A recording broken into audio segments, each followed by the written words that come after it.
খাজা গরিবে নেওয়াজ মঈনুদ্দিন হাসান চিশতি ছিলেন মুবাল্লিগ, মুফাক্কির, উদার, সহানুভূতিশীল সম্পন্ন, বিশ্বজনীন দৃষ্টিভঙ্গি ও গভীর মানবতাবাদী ব্যক্তিত্ব। হযরত খাজা মঈনুদ্দিন চিশতি 536 হিজরিতে ইমাম গাজ্জালির ইন্তেকালের 31 বছর পর পারস্যের সিজিস্তান নামক প্রদেশের সানজা নামক শহরে জন্মগ্রহণ করেন। তার পিতা খাজা গিয়াসউদ্দিন হাসান ছিলেন একজন ধনবান ও প্রভাবশালী বণিক। মাতার নাম ছিল মাহে নূর।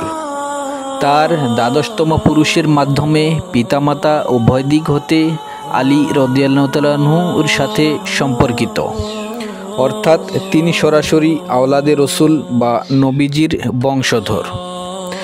খাজা সাহেবের 15 বছর বয়সে পিতা ইন্তেকাল করেন এবং অল্প কিছুদিন পরে মাতাও ইন্তেকাল করেন।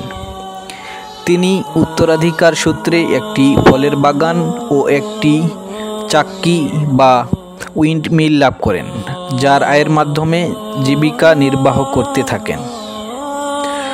ছোটবেলা থেকেই তিনি গভীরভাবে দ্বীন ইসলামের প্রতি অনুরাগী। পিতামাতাকে অল্প বয়সেই হারিয়ে তিনি যাবতীয় সম্পত্তি দরিদ্রদের মাঝে বিলিয়ে দিয়ে সংসারের মায়া ত্যাগ করে জ্ঞান অর্জন এবং উচ্চশিক্ষার উদ্দেশ্যে বুখারায় পাড়ি জমান। গরিবদের প্রতি তার অসীম মমতা ছিল, সবসময় তাদের সাহায্যে এগিয়ে আসতেন। এ কারণেই তাকে গরিবে নেওয়াজ বলে ডাকা হয়। খাজা মঈনুদ্দিন চিশতি জ্ঞান অর্জনের জন্য বোখারা, সমরকন্দ সফর করেন। তিনি প্রথমে কুরআন হিফজ করেন, অতঃপর তাফসির, হাদিস, ফিকাহ ও অন্যান্য শাস্ত্রে ব্যুৎপত্তি অর্জন করেন।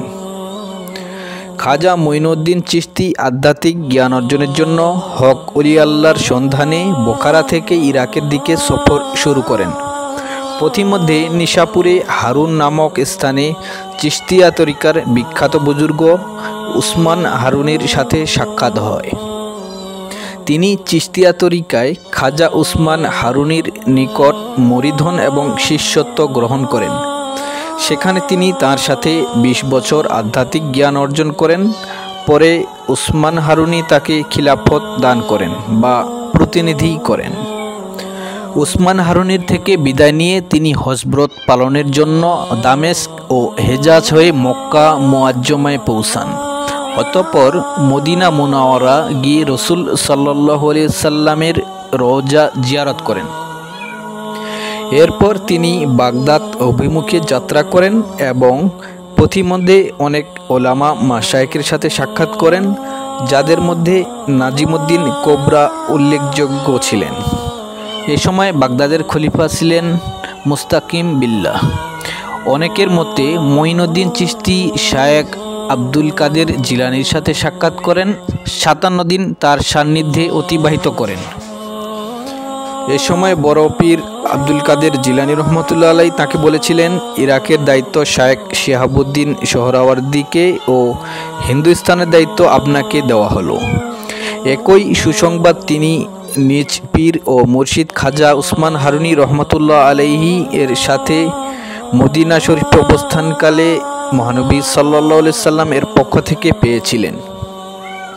খাজা মঈনুদ্দিন চিশতি বাগদাদ থেকে আবার সফর করেন এবং তাবরিজ, ইস্পাহান, আস্তারাবাদ, মিনহা, বলখ এবং গজনি হয়ে হিন্দুস্তানের লাহোরে আগমন করেন।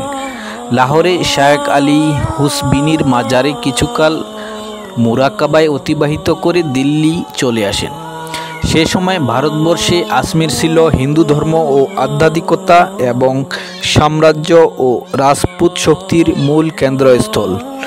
10 মুহররম 561 হিজরিতে খাজা মঈনুদ্দিন চিশতি আজমিরে 40 জন দরবেশ সহ দিল্লি থেকে আজমিরে পৌঁছান। এ সময় আজমিরের শাসনকর্তা ছিলেন পৃথ্বীরাজ বা রায়পাথুরা। আজমিরে পৌঁছালে সেই সময়ের অত্যাচারী হিন্দু রাজা পৃথ্বীরাজের প্রতিরোধের মুখে পড়েন। পৃথ্বীরাজ নানাভাবে তাকে উৎপীড়ন করার চেষ্টা করে। খাজা মঈনুদ্দিন চিশতি রহমাতুল্লাহ আলাইহি নিজেও জনগণের উপর পৃথ্বীরাজের অত্যাচারের নির্যাতনে খুবই ব্যথিত ও অসন্তুষ্ট ছিলেন। পৃথ্বীরাজ এক পর্যায়ে তার সাথে চরম ও সৌজন্যমূলক আচরণ করলে তিনি এক টুকরো কাগজ লিখে পাঠান, মান তোরা জেন্দা বদস্তে লস্করে ইসলাম বসপর্দম, অর্থাৎ আমি তোমাকে জীবিত অবস্থায়ই মুসলিম সেনাদলের হাতে সমর্পণ করলাম। ইতিপূর্বে মুহাম্মদ ঘুরি দুইবার আক্রমণ করেও পৃথ্বীরাজের কাছে শোচনীয় পরাজয় লাভ করেছিলেন। মুহাম্মদ ঘুরি স্বপ্নে দেখেন খাজা মঈনুদ্দিন চিশতি রহমতুল্লাহ আলাইহি তাকে আজমির সহ সমস্ত হিন্দুস্তান বিজয়ের সুসংবাদ প্রদান করে অভিযানের আহ্বান জানিয়েছেন। মুহাম্মদ ঘুরি এরপরেই পুনরায় আক্রমণ করেন এবং বিজয় লাভ করেন। এভাবে দিল্লি সহ বিভিন্ন অঞ্চল বিজয়ের মাধ্যমে সমগ্র ভারতবর্ষে দিল্লি সালতানাত প্রতিষ্ঠার মাধ্যমে ইসলামী সাম্রাজ্যের সূচনা হয়। মুহাম্মদ ঘুরি ভারতে দিল্লিতে মুসলিম শাসনের রাজধানী বানিয়ে কুতুবউদ্দিন আইবেককে শাসনকর্তা নিযুক্ত করেন। খাজা মঈনুদ্দিন চিশতি কর্তৃক আজমিরকে ইসলাম প্রচারের জন্য মনোনীত করা ছিল এক আধ্যাত্মিক বিজয়। তার এই অটুট সংকল্প, উচ্চ মনোবল ও ইমানি সাহসিকতার বদৌলতে তাওহীদের আলো ছড়িয়ে পড়ে। তার তাকওয়া, লিল্লাহিয়াত, খোদাভীরুতা ও ঐকান্তিক ত্যাগ স্বীকারের ফলে কুফর ও শিরকের রাজত্ব ইসলামী জ্ঞান বিজ্ঞান ও ওলামায়ে কেরামের আবাসভূমিতে পরিণত হয়। একমাত্র খাজা মঈনুদ্দিন চিশতি রহমতুল্লাহ আলাইহির প্রচেষ্টা ও প্রভাবে যেখানে শিরকের আলো অন্ধকার বিরাজ করত,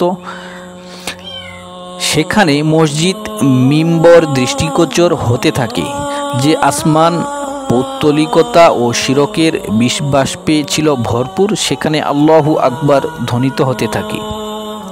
হযরত খাজা মঈনুদ্দিন চিশতি রহমতুল্লাহ আলাইহির জীবদ্দশায় ভারতবর্ষে রাজনৈতিক কেন্দ্র আজমির হতে দিল্লিতে স্থানান্তরিত হয় এবং আজমির তার গুরুত্ব হারিয়ে ফেলে। খাজা মঈনুদ্দিন চিশতি তার স্থলাভিষিক্ত হিসেবে খাজা কুতুবউদ্দিন বখতিয়ারকে দিল্লিতে অধিষ্ঠিত করেন। অন্যদিকে তারই একান্ত ভক্ত অনুরক্ত খাদেম সুলতান শামসুদ্দিন আলতামাশ দিল্লির মসনদে সমাসীন হয়ে সাম্রাজ্যের প্রসার, ভিত্তি সুদৃঢ়করণ, ন্যায়ের প্রতিষ্ঠায় নিয়োজিত থাকেন। আর খাজা মঈনুদ্দিন চিশতি আজমিরেই বাকি জীবন ইসলাম প্রচার, প্রসার, তালিম, তরবিয়াত ও তাজকিয়ার কাজে অতিবাহিত করেন। 90 বছর বয়সে 627 হিজরিতে তিনি এমন মুহূর্তে ইহজগৎ ত্যাগ করেন যখন ভারতবর্ষের মাটিতে তাঁরই নিজ হাতে লাগানো চারা ফলে ফুলে সুশোভিত হয়ে ওঠে।